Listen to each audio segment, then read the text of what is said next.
Hi everyone, my name is Funkerman and you are here in my studio in Eastwood.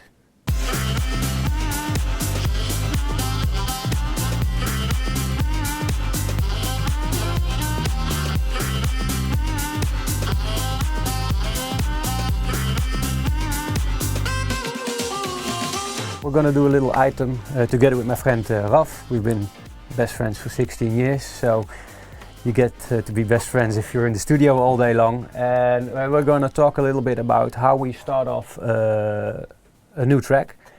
It's always a little bit different, but we're gonna walk you through one track and see how we come up with the first idea and how it starts off. I brought Raf in because he's the musical genius. I'm a music lover and he's a musical genius, and that's a little bit the combination, and we'll talk about it a little bit more as we go on. As you can see, we have a project opened up. This is like already after, I guess, 1 or 2 hours of work.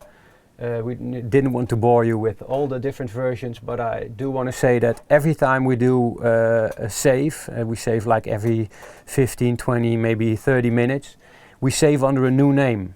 And I don't see a lot of guys doing that, but I think it's a really good trick because it doesn't take a lot of space. It's just a really small file, and it gives you always the opportunity to go back. Maybe we did something wrong. We can go back, and even if you start up a project 1 year later, you think, hey man, we had some really great pianos, or I'm missing something, then you can run through the different projects that you have, the different versions of the project, and see if you can find it. I can play you the sample we started off with later on, but it became... It's this sample. And because the sample has like a vintage feel to it, and the vocal already has a vintage expression, I think that kind of inspires us to find some ingredients that fit along with that. Well, it's also a funny story how we came to the sample sounding like this. Yeah, because it was much slower. Real slow singing. So it's a ballad. Yeah. And you can hear her tremolo of her voice kind of sped up why it sounds the way it sounds now. When we have an idea, we're like, okay, this is a nice vocal to start off with. In this case it's a sample, but sometimes it can be a vocal recording. But then the way we work is a little bit different, because you first write down the chords and record the vocal, and then you work. And in this scenario, it's you start off with a sample, and then my buddy here gives me some chord ideas, and this is possible, and we kind of make a decision. Okay, this feels really nice, and we'll start off from that. And that's what you see at the top here. If you want to talk about it, because this is the chord track. Most of the times we sit the other way around, but these guys have a lot of cameras, so sitting a little bit on a small spot. Yeah. Most of the times I'm sitting there. My friend here is behind the piano, and we're finding chords that fit this sample. And as you can see, the chords already are locked in here. But I think we did this one because of the piano part. Did we start off with the piano? That's the first thing we did. That was the first chord progression we made. Yeah, okay. And then after that, we filled in the chords that are in this horn section. I'll just solo it out. And these probably we made this chord track first. So we start off with the chord track, which allows you to. What can also be funny to explain to some people is the way where we also sometimes use the chord pad, just to get some extra variation of the chords. And we use that a lot also because it's really handy, and I don't have to switch my hands all the time or something. So what we do with the chord pads, often we just select the chords and we move it to the chords. To the chords. And now you can have like different. Why don't I hear it? Like this is in C, but I can change it up.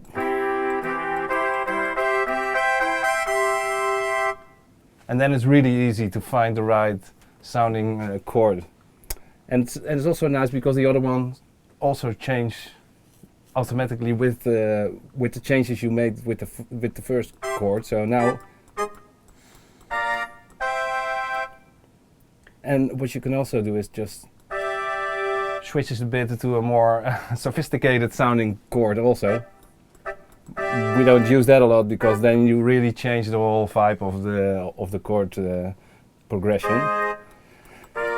And if you're happy with it, it's just a matter of just dragging and dropping, and then you have the whole progression just the way you want.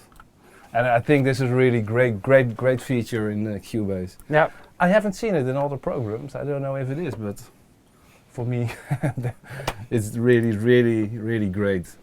So the piano is an Axis, and I think it's just a standard. You see, there's no plugins yet on the track, so it's just a preset we like. Yeah. And same goes pretty much for everything, because this is in the beginning of the project. We're not really mixing yet. We're just trying to find different elements that build the track. And you see there's no arrangement going on, it's just a 16 bar loop. And that's because the sample is a 16 bar sample, and we try to find stuff that adds to it. So after that, it looks like we found a straight note, rechthoek, we call it in our language. And it's basically a note that can keep on playing in the same note throughout the whole chord progression. It's just a plug just to give us an indication of which note it is and how it sounds throughout the song. I believe later on it became a harmonic sample. I think so, yeah. And we do that a lot. Yeah. We always try to find like one solid note. Yeah, it keeps you kind of based. It makes it a little bit dense, but also guys like Radiohead and Coldplay, the songs that really appeal to us, most of the times have one thing that's continuous throughout the song. So that's this together with the sample. It still sounds like this, and seems like we found a bass after that, which.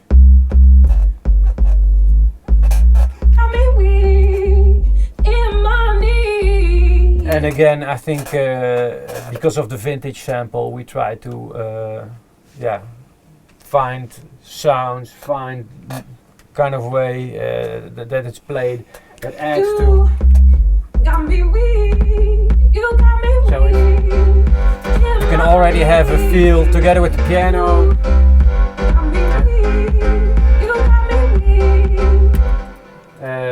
Nothing really spectacular going on there. I think this is something that really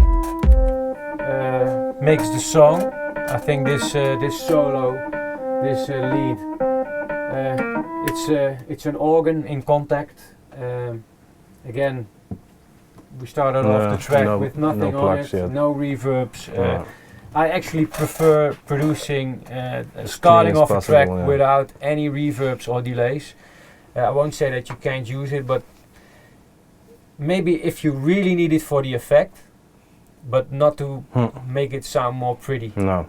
Because you think, okay, it sounds pretty, and then in the end, it's not that great. And I think when you just you hear how clean it is, then and if that fits to the sample. And again, I think the music, is good because it's been played, and again with his help, in a way that makes things make sense.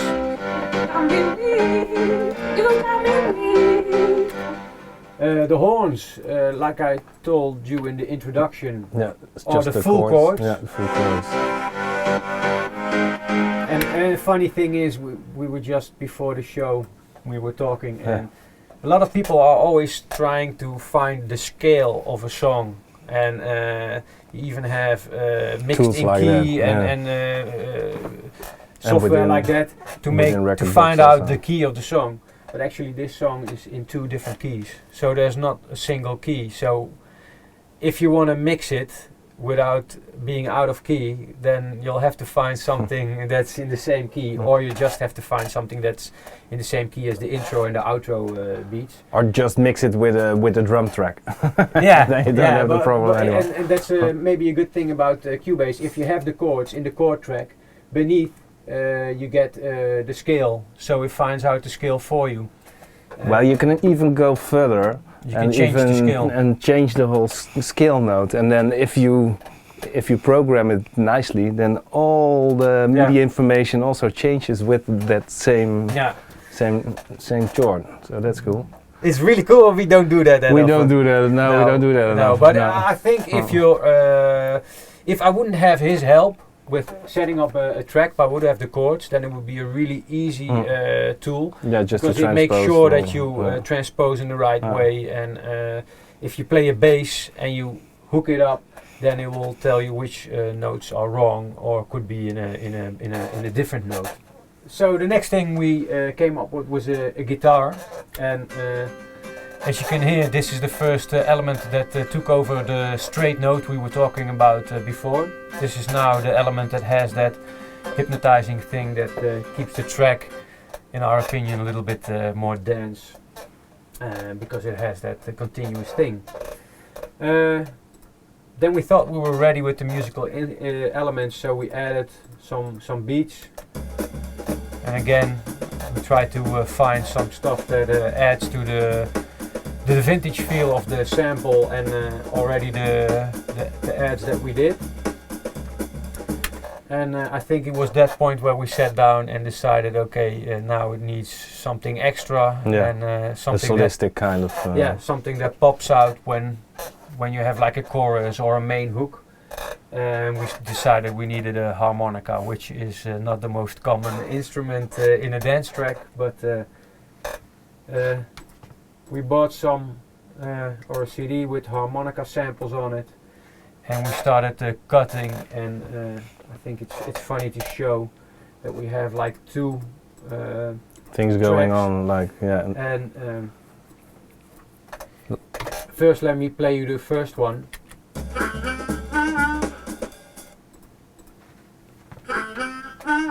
Which is just a snip from a solo, and we thought it had kind of a question mark. And later on, when I show you the mix, it's also in our language called the question, and the other one is the answer. Yeah. So you have the question, and if you play the 2 together, it's a musical thing to have a question and answer thing going on, which is the question. And then the answer, again the same question, another answer, but kind of in the same direction.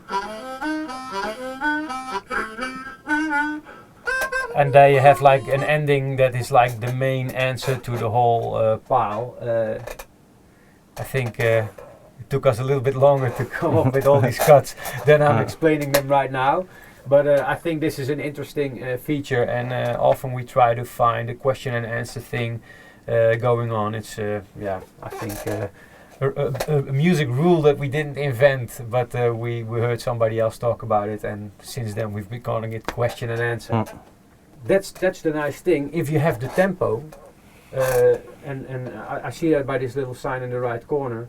So we dragged it in there, found the tempo of the sample. And that's a changes really in nice the audio pool feature of Cubase. If you go into this mode, I put it into musical mode. And I don't know let me see the name. I think it's one of these, track 1, 2, 3, 4. I think it's track 2. We found out that the tempo is 92.5 BPM.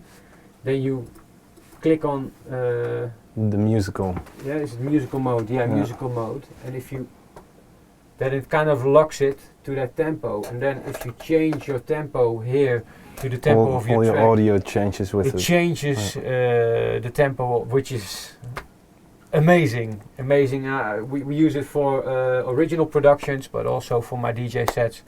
I use some acapellas or some stuff. And yeah, as long as you know the original tempo, just drag it in there. And also especially because we like the way Cubase works with the time stretching. It's really natural. It's really natural. Yeah. This sample used to be 92 beats per minute, and now it's 122. And sounds perfectly natural to me. And again, no effects on there whatsoever yet. So, and I think this is also the one that goes straight on. And this is also just a small bit from the same harmonics sample library. And this is also in the one note, and I think together with the guitar. Even though it sounds really vintage and it's elements you wouldn't find in a dance track that easy, I think it shows that it has already that pace going on because of that. So that pretty much wraps up the startup of a project, at least this project. Like I said in the beginning, there's a lot of ways to start. We try to fill you in on how this project started, because it's a lot of music and a lot of chords going on. After this, we will open up one of the final projects, so you can see how it's arranged, and I will guide you and I will guide you through the mix, and talk also a little bit about the hybrid situation that we have here, because Cubase, the outputs that we have are hooked up to the mixer. I've opened up one of the final versions. This is the radio version. For this particular track we did an extended and a radio, so they're a little bit different mix wise and arrangement wise, of course. As you might see, I'm really neurotic. For me it's really important to organize my tracks, and it looks even more simple now than it is, but I work a lot with the folder feature, and in this first folder is all my beats and the effects that I use parallel to the beats. I'm going to talk about it a little bit more as we run through the track. So here we have like basically all the things that we showed when we were making the track. Most of the times I come up with an arrangement before I start mixing. This is not completely the arrangement that I came up first, because for this track I came up with the extended first. But yeah, there's not a lot of difference to it. You start off with a little bit of intro, and you just build. And when I start mixing, I start foldering up with the parallel stuff. But I'll explain a lot about it as we go on. First, I want to go through the beats, because yeah, especially in dance music, but I think I heard somebody say something interesting lately, that if you ask any engineer what do you start off with, the political answer is you start off with the vocals. It was Andrew Sheps who said it, by the way. But the reality is that everybody starts off with the beats, and as do I. And let me see. In the end, this is the end result, and it's the kick drum and the beats. And like I said, I folder up all the beats, and they go to one channel which corresponds to the channels on my mixer. And that's a little bit different than most people. And actually, I'm considering going completely in the box, but I bought this mixer I think 6-7 years ago, and back then the modeling of all the compressors and EQs wasn't as good as it is now. And once it becomes a routine and a thing you're really comfortable with, then a mixer like this and the outboard gear kind of keeps you there. And I'm kind of in the process. The thing I do is I keep all the faders at 0. So because that's not automated, so when I save my project, the harder I go with the output of Cubase into the fader, the harder it goes through the mixer. So that way I don't have to remember or write down all the parameters for the faders. Now the beats are all going through the same stereo bus on the mixer, which just has an EQ on it and a parallel compression. You can also do that in the computer, but yeah, I have a really nice compressor here that's set pretty much the same way. I like it the same way, because if I don't like the way it compresses, I kind of know that I'm sending out a snare or a head a little bit too loud or a little bit too soft. Yeah, I'll solo out some stuff so you can hear what all the elements are. So for me a clap is an important thing in dance, and a hi-hat. If you have these two things, then you pretty much have a house track going on, add a kick, and you have a beat. There's not a lot of stuff going on. There's some distortion on the clap, which is kind of nice, because if I mute, this is the clap without distortion, and this is with distortion. I put an envelope shaper on it because the distortion made the tail a little bit longer, and I wanted to keep the clap nice and tight. There is some EQ going on and some limiting, but that's not.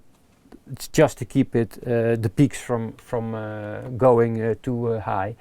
And I have a parallel drum room set up, which probably is the drum room for all the beats. And here's a thing that I really like. I always do the EQing before my my drum room. I see a lot of guys putting a reverb on top of the drum, most of the times not even parallel, but most of the times here. The nice thing about setting it up as a parallel, so as a send, is that you can send all your beats to the drum room and decide how much you want them to go through the parallel drum room. Then I have an EQ on there, which most of the times I don't use this one, but most of the times I use this one, and especially since they changed, because now you can choose your slope. That's actually I think something that came up with Cubase 8.5, and this is a pre-EQ, so you can roll off the lows and the highs, and it just affects the sound that's going in there. What is also nice to do, if you I don't do that a lot with the drums, but you can use your EQ and put it in front of your insert. This is something that I use a lot of times.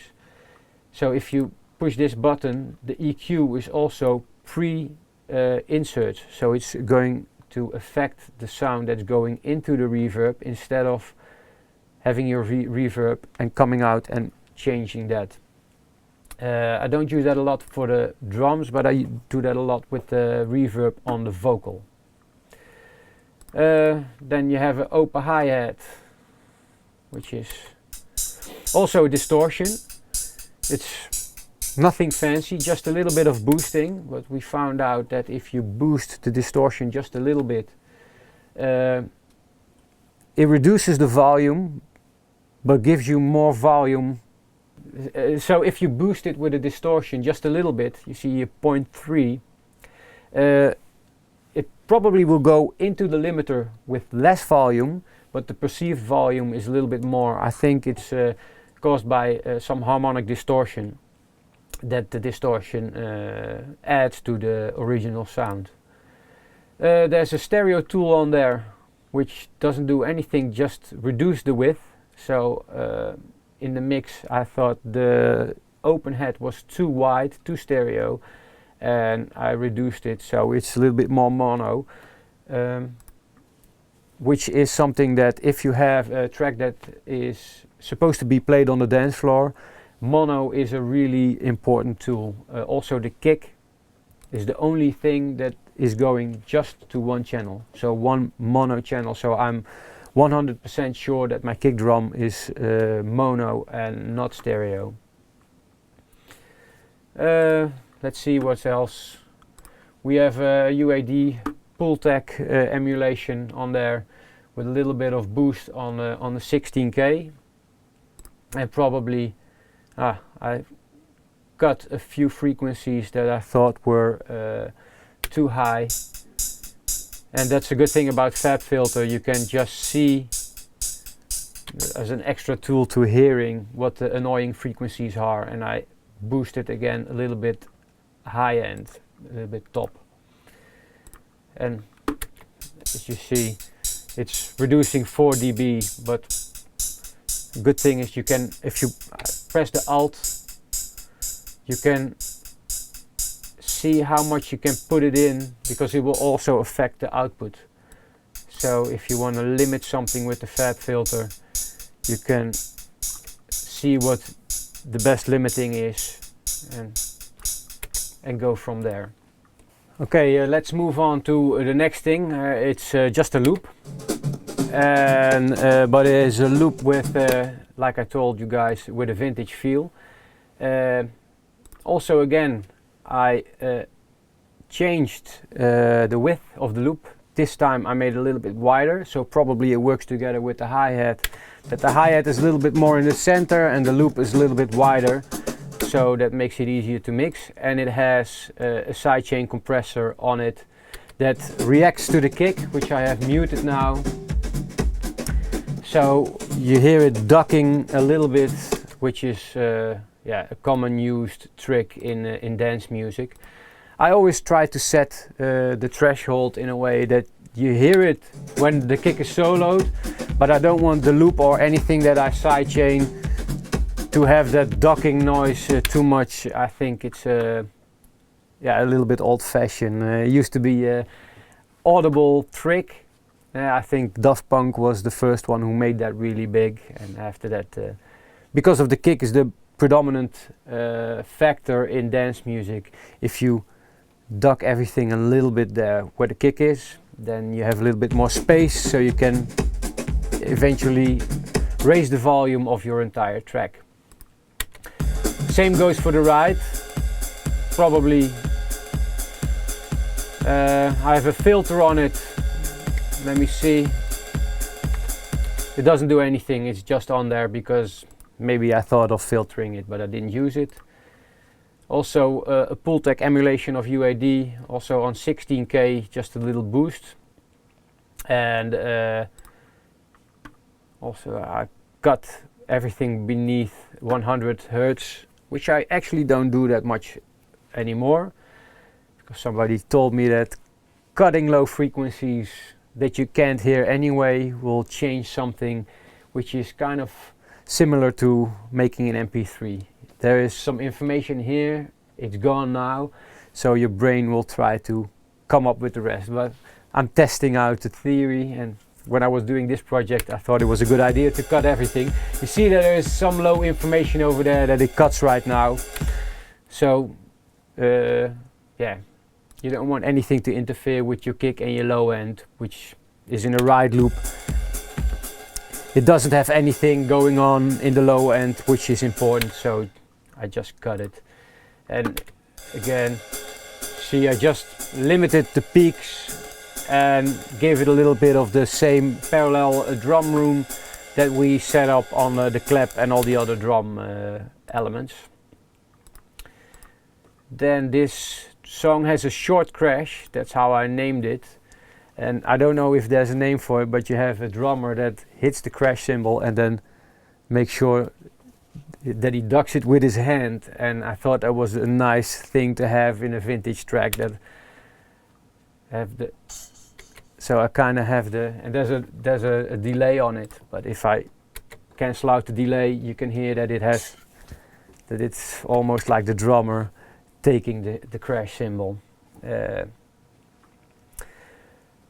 And the other crash that I have, because then you have this one, and the other one is a full crash that has also a delay on it. I use the ping pong delay, which is probably the simplest of delays, but I like it a lot. You can change the spatial and the mix, a few other things, but I have a long feedback on this, because when you go in the break like this, I always think it's nice when the crash cymbal fades out in a natural way. There's some fills, it's just samples from a sample pack, and I'll make sure to mute these so you can hear what I did. It's really dry. Both of them go to the parallel drum room, but I also set up a parallel delay, and when I put it on you can already hear it going, and both of the fills go to that delay. Let me see, it's also a ping pong delay, and here is the same thing set up. What I was mentioning earlier, I cut off the low and the high before I go into the delay, and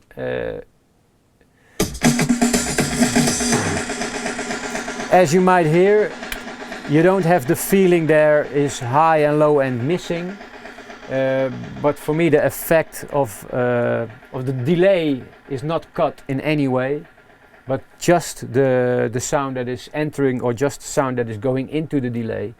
So the delay has all the sparkle of a high end, but it just responds to a little bit of cutting.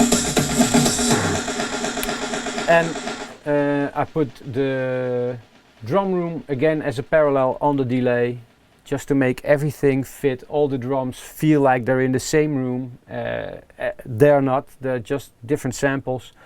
I just hope when I play everything that it feels like the drums are in the same room, and you have the feel that it is a sort of intimate feeling that you have when you're watching a performance. Then the last drum element is a snare, and it's just a snare that I used to go to the drop.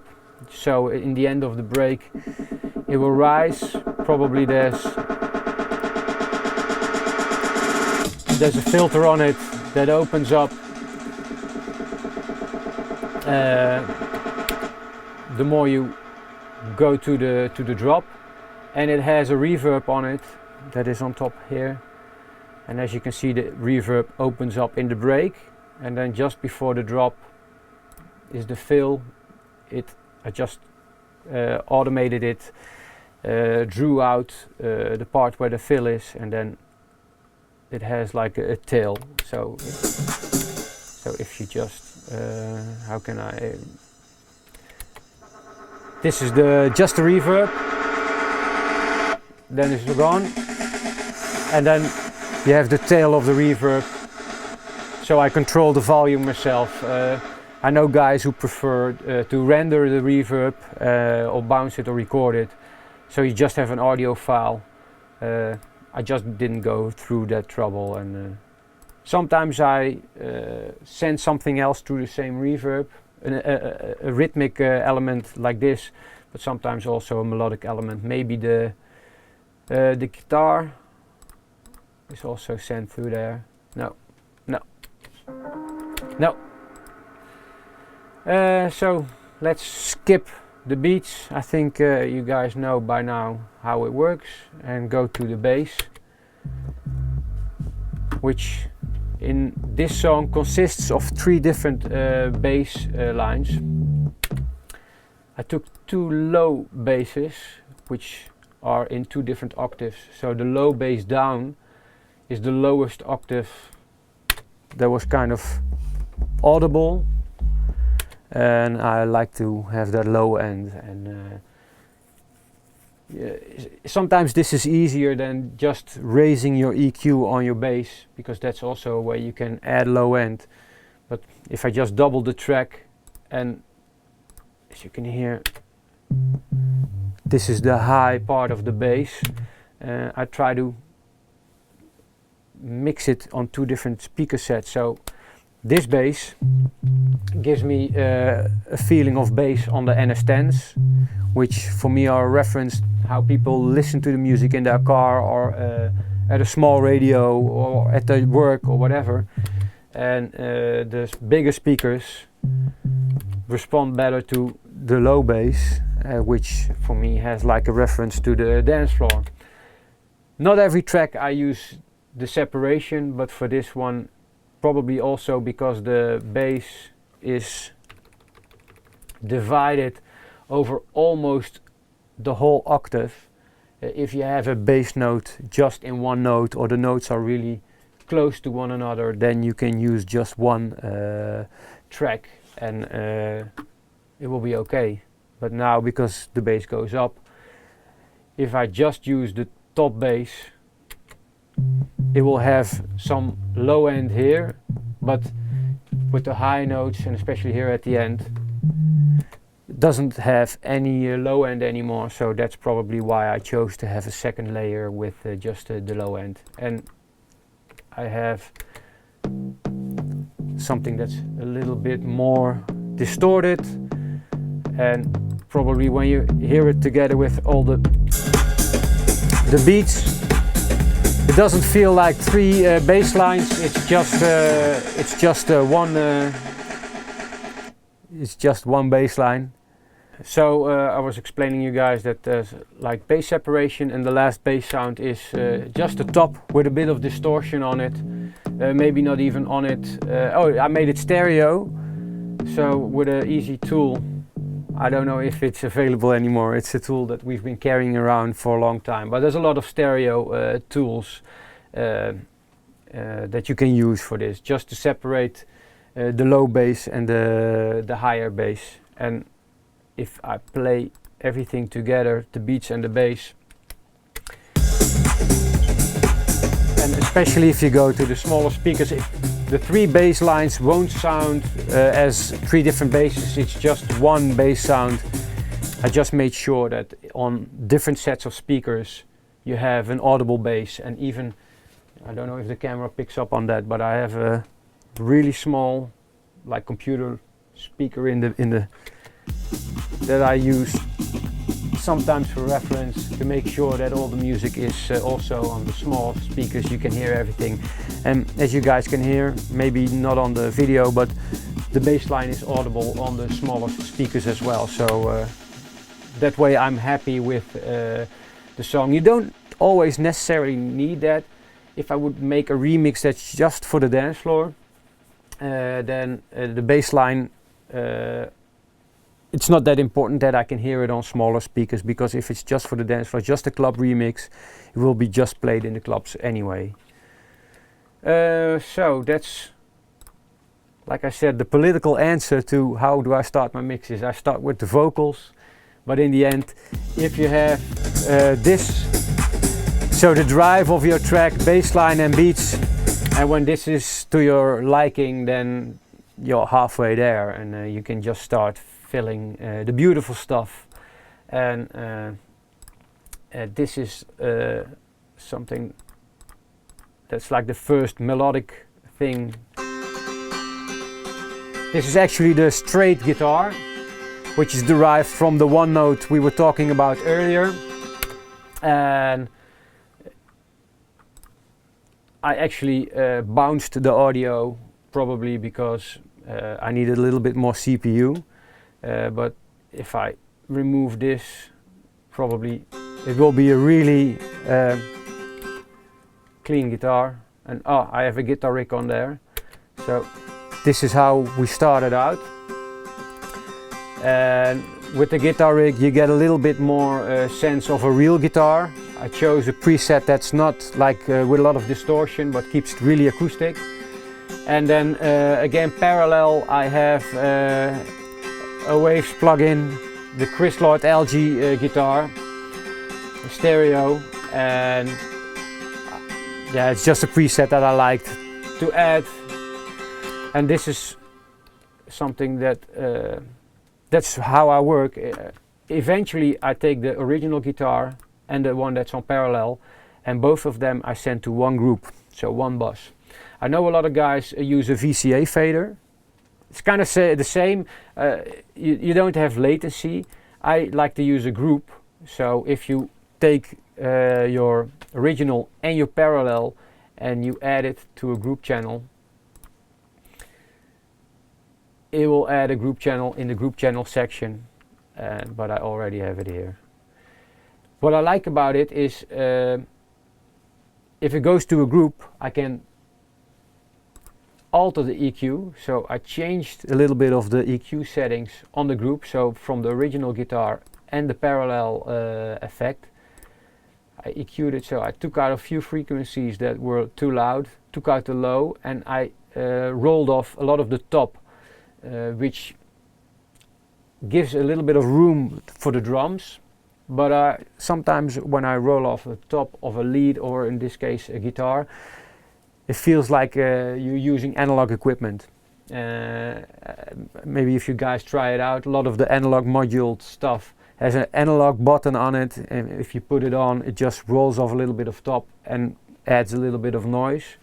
I prefer rolling off the top with an EQ. And the thing that I really like is if I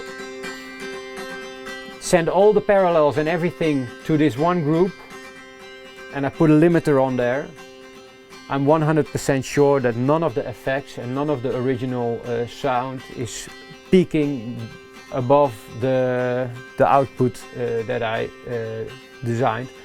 And when I change this fader, it changes the whole the end volume of this particular instrument. And if you do a lot of parallel reverbs and stuff, and you send them to a different output, and you change the output of your guitar, the output of your reverb necessarily doesn't change accordingly with it. So that's why I really like to work with a group track, or if you prefer, with a VCA fader that has kind of the same level control over everything you send through it. That's it for now. We are off to get some lunch, and hopefully we'll see you in part 2.